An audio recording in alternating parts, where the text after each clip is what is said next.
We were told they were, days, weeks away from having nuclear capabilities, and we couldn't let that happen. That is something that we have been hearing. I mean, I'm 46 today, and I have been hearing that since my 20s, maybe longer.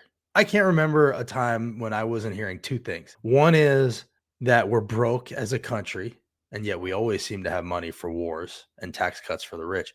And the other is that Iran's on the verge of a nuclear weapon.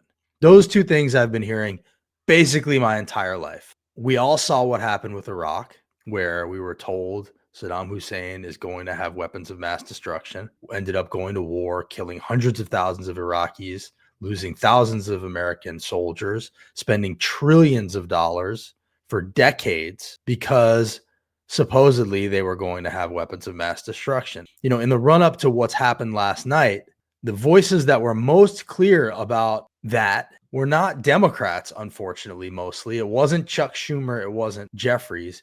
It was people like Tucker Carlson, Republican Rep Thomas Massie, and Steve Bannon. It's a bald-faced lie, and we're getting bald-faced lies right now. We're getting bald-faced lies right now. So it's actually crazy to watch this happen again when we know what happened last time. Again, nobody's disputing the might of the United States military. Nobody is saying let Iran have a nuclear weapon. But what we are saying is be skeptical of what you're being told, that we needed to do this right now.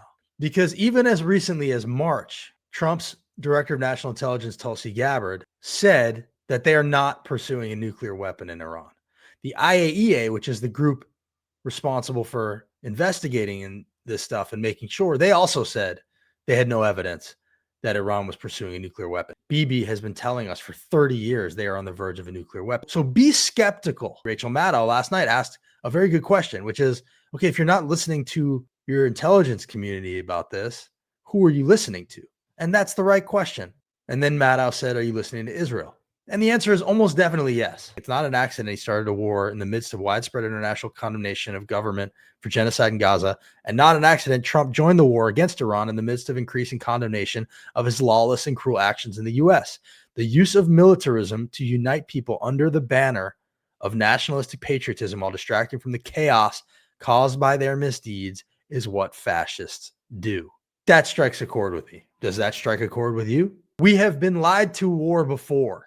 And I think it is fair to be skeptical of what is happening right now, distracting us from Gaza, distracting us from sickening chaos in the streets of LA and other places in this country in terms of the ICE raids. This is on CNN. U.S. strikes mark a stunning demonstration of military might and presidential power. This is on CNN, guys. That's not Newsmax. It's like, were you in a coma for the last 20 years? You can't declare things successful now. The day after. You need to see what happens next. Does Iran retaliate? Do other countries give them nuclear warheads? Do Americans die? You cannot declare this successful now. I was alive when Iraq happened. So were you. This is not how this works. Bibi doesn't want peace. It's his grasp of power on the line.